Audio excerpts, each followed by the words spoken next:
Salve moçada, beleza? Esta aqui é mais uma aula do Curso Livre de Ciências. Se você chegou até aqui procurando por alguma dieta maluca, como ganhar massa muscular ou alguma coisa do tipo, esta aqui é uma aula de biologia, mas ela pode te ajudar a tomar boas decisões sobre a sua saúde, sobre o seu corpo, sobre sua alimentação. Hoje vamos tentar responder a pergunta: é preciso comer proteínas? E para isso, nós vamos adentrar no mundo da genética, da síntese de proteínas e outros assuntos muito importantes para a nossa fisiologia, para o nosso corpo humano. Vamos conhecer as proteínas desde suas partes constituintes, sua digestão e como uma interessante linha de montagem celular transforma o que você come em quem você é. Então, senta que lá vem a história.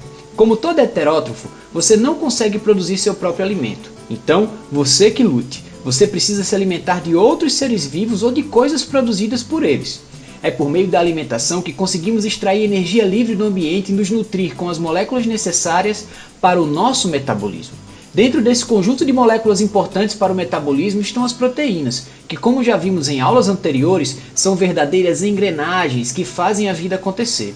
Suas funções como enzimas são fundamentais para o controle do equilíbrio no qual a vida se sustenta, além das suas mais variadas funções como estruturação, movimento, transporte de substâncias, entre muitas outras. Mas existe uma coisa muito importante aqui: as proteínas que fazem parte do nosso organismo não são as mesmas que comemos. Nós produzimos nossas próprias proteínas. Mas então, por que precisamos comer proteínas? A gente já sabe que toda a vida é feita por ou de proteínas. Mas para ilustrar a resposta dessa pergunta, vamos usar uma proteína específica como exemplo, o hormônio insulina. A insulina é uma proteína sintetizada em células do pâncreas dos seres humanos e em outros animais também. Esse hormônio atua no controle dos níveis de açúcar no sangue, promovendo a entrada de glicídios em células do nosso corpo. Pessoas que têm deficiência na quantidade desse hormônio acumulam glicídios no sangue, causando uma doença conhecida como diabetes mellitus, ou só diabetes. A diabetes é uma doença crônica e muitas vezes pessoas nessa condição precisam tomar insulina para controlar os níveis de açúcar no sangue. Desde 1923, a insulina extraída do pâncreas de bois e porcos era utilizada por pessoas com diabetes.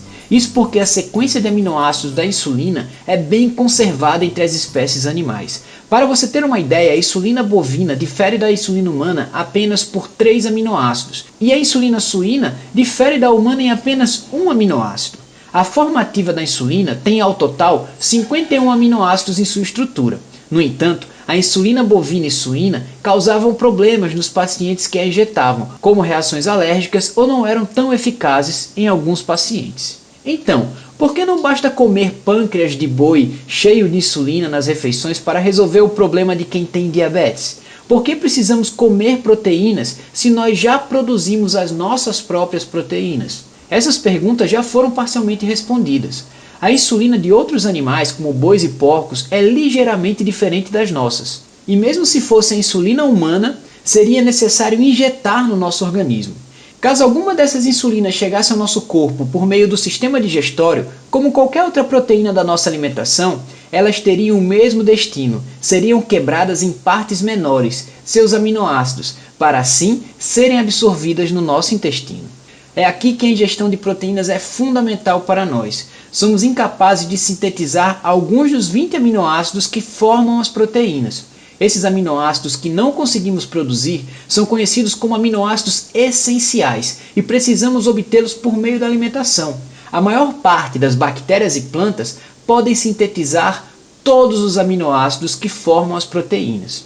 E como esses aminoácidos, tanto aqueles que são absorvidos pela alimentação e aqueles produzidos por nós, vão se juntar de maneira que formem as nossas proteínas, como a insulina humana, por exemplo? Como já vimos, a insulina possui 51 aminoácidos e quando comparamos a bovina, a suína e a humana, elas diferem muito pouco uma da outra. Como nosso corpo sabe exatamente quais dos 20 aminoácidos usar em cada uma das posições para formar uma proteína? Bem, nosso corpo não adivinha nada e não se trata de mágica. Na verdade, essa informação está guardada dentro de uma verdadeira biblioteca de receitas proteicas, o nosso material genético. É aí que todas as informações necessárias para sintetizar qualquer proteína do nosso corpo estão guardadas na forma de genes, que são pequenas sequências de DNA. Mas vamos lembrar quem é o DNA. O DNA, o ácido desoxirribonucleico, é formado por duas fitas complementares ligadas entre si em forma de hélice. Cada uma das suas fitas é constituída por várias moléculas menores chamadas de nucleotídeos. Os nucleotídeos do DNA são formados por um grupamento fosfato, um açúcar e uma base nitrogenada.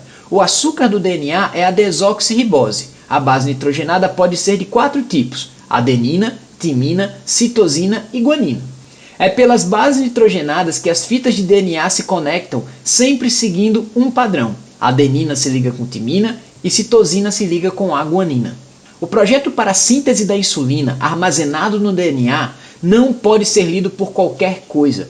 Essa informação está guardada na forma de um código, e para decifrar este código é necessário um conjunto de moléculas e estruturas especializadas presentes nas células dos seres vivos.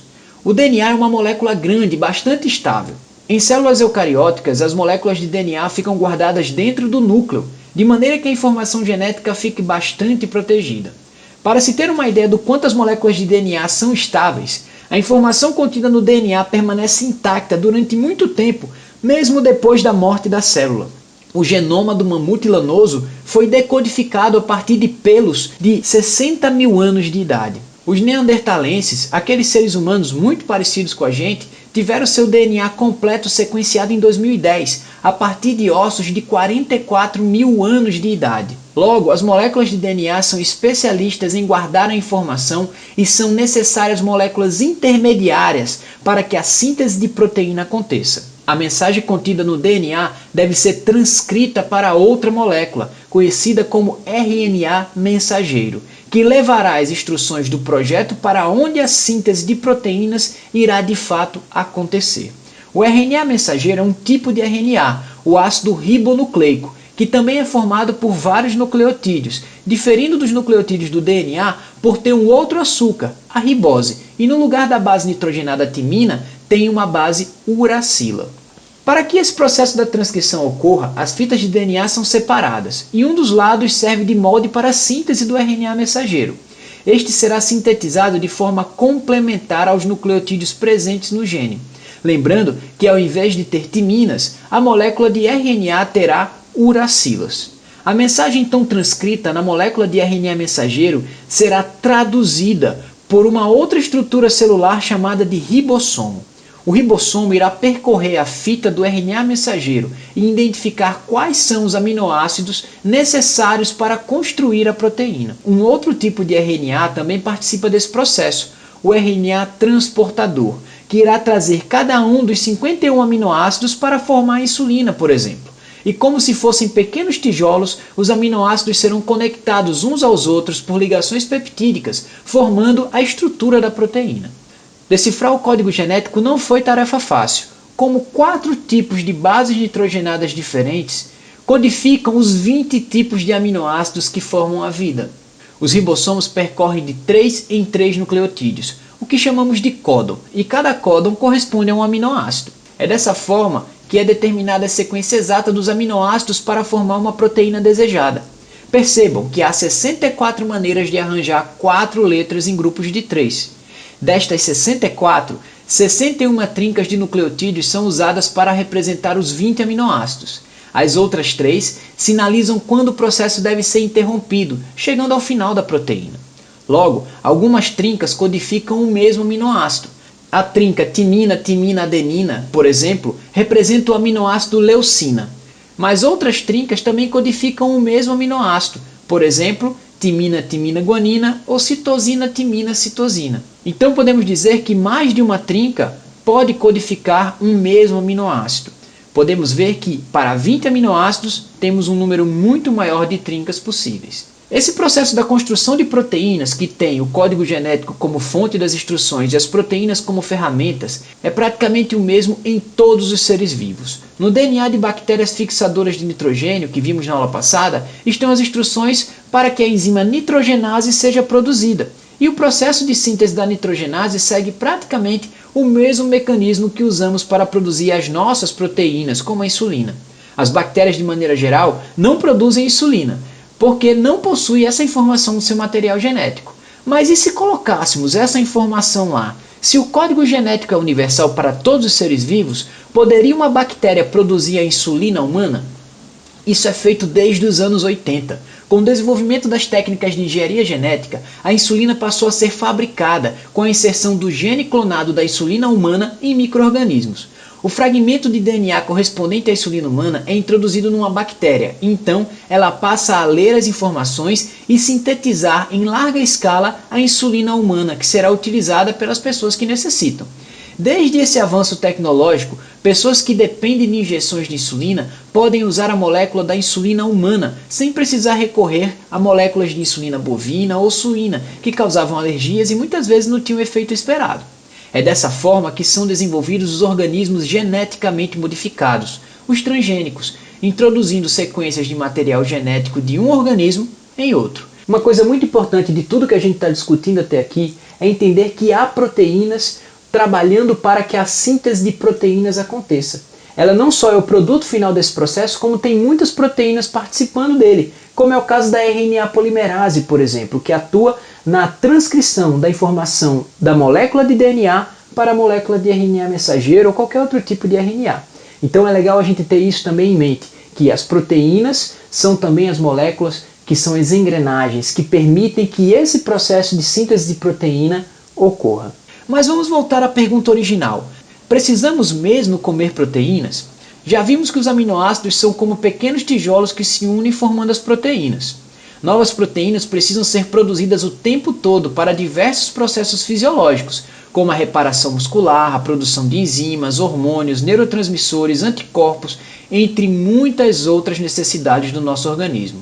O nosso corpo contém mais de 10 mil tipos de proteínas diferentes, mas todas são formadas dos mesmos 20 aminoácidos, em diferentes combinações.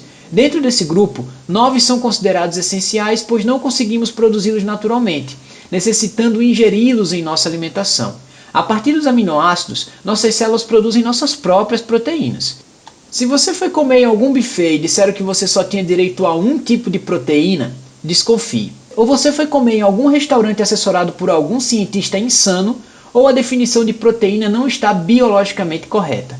Proteínas não estão apenas em alimentos de origem animal, como leite, ovos ou mesmo o próprio cadáver do animal. Há muita desinformação circulando por aí. Muitas pessoas acreditam que para suprir nossa necessidade de proteínas é necessário o consumo de produtos de origem animal, o que não é necessariamente verdade. Lembra que falamos anteriormente que bactérias e plantas são seres vivos que são capazes de produzir todos os aminoácidos dos seres vivos? Então, vamos parar para pensar. Se esses seres são capazes de tal proeza, por que esses organismos não seriam suficientes para nos ajudar a obter os aminoácidos que não conseguimos produzir? A ideia de obter proteínas apenas se alimentando de pedaços de animais é devido ao fato de que esses animais têm células muito parecidas com as nossas. Quando nos alimentamos dos pedaços desses animais, estamos de alguma maneira ingerindo uma coleção completa dos aminoácidos que precisamos ingerir. Mas isso não quer dizer que vegetais não tenham os aminoácidos que nós precisamos. Um bom prato de feijão e arroz tem todos os aminoácidos que necessitamos obter na nossa alimentação. Portanto, temos que manter uma alimentação equilibrada e variada, incluindo vários grupos alimentares ao longo das refeições, garantindo assim que a combinação desses alimentos irá suprir a necessidade de aminoácidos essenciais necessários ao nosso corpo, além de vários outros nutrientes que são importantíssimos na alimentação, como sais minerais, vitaminas, glicídios, lipídios, entre muitas outras moléculas importantes no nosso metabolismo. Então, podemos concluir que sim, nós não só precisamos consumir proteínas, como devemos consumi-las todos os dias, de preferência variando as combinações dos grupos alimentares, garantindo que nosso organismo terá a coleção completa de aminoácidos para poder construir as suas próprias proteínas. A produção da sua insulina, por exemplo, no seu pâncreas, depende da ingestão de outras proteínas da sua dieta. É dessa forma que as informações do seu material genético originarão as ferramentas necessárias para que você exista. Hoje nós vamos ficando por aqui. Como material suplementar, eu indico mais uma vez o livro Criação, A Origem da Vida, O Futuro da Vida, do Adam Rutherford, que conta não só como os processos mais básicos da vida provavelmente surgiram no nosso planeta, mas também como nós seres humanos estamos transformando os seres vivos por meio da biotecnologia. Um livro muito bacana que vale fortemente a leitura. Outro material suplementar que eu vou indicar é um vídeo aqui do canal chamado Por que a gente é assim, que traz um pouco dessa ideia do que a gente está discutindo aqui hoje, mas de uma maneira mais introdutória, traz lá o exemplo da anemia falciforme, um exemplo para ilustrar como a informação genética se transforma em quem nós somos, no nosso fenótipo, nas nossas proteínas, nas nossas células. Para a elaboração do roteiro da aula de hoje, eu tive a ajuda da Suelen Lucena e da Dida Cavalcante, duas alunas que estão concluindo o curso de licenciatura em Ciências Biológicas na UFRN. Se você gostou, não esquece de se inscrever no canal, de curtir e compartilhar com os amigos, pois essa aqui pode ser uma boa maneira de alguém aprender sobre ciências da natureza. Até a próxima!